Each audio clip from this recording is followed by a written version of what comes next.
one of the things that hit me from that is that the internal dynamics, people did not walk the talk. I was shocked repeatedly at how disrespectful people were to each other and to me.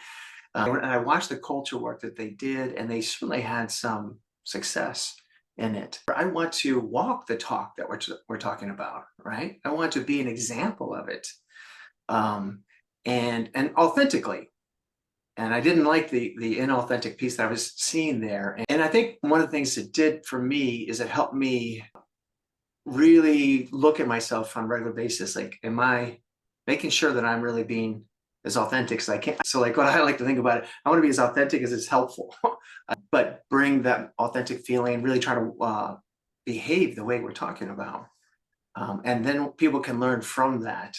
And that's actually, I think, one of the most gratifying things for me when someone says, yeah, I feel like you embody what you're teaching us.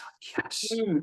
that's good. It took a long time to get here. It wasn't easy. I didn't have any of these traits naturally when I was young. Do you want to say anything about how you got there or what it took for you to get there?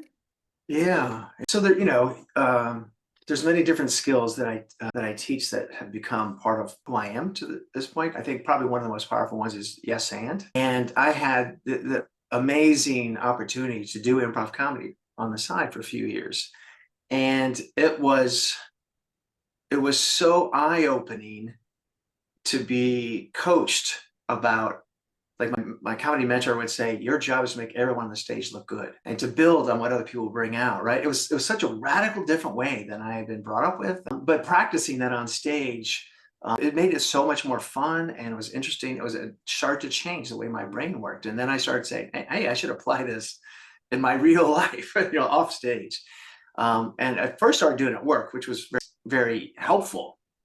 I went from sometimes having power struggles with clients to having much more rapport building, really listening to them, seeking to understand. That's obviously been extremely helpful professionally, but also my personal life.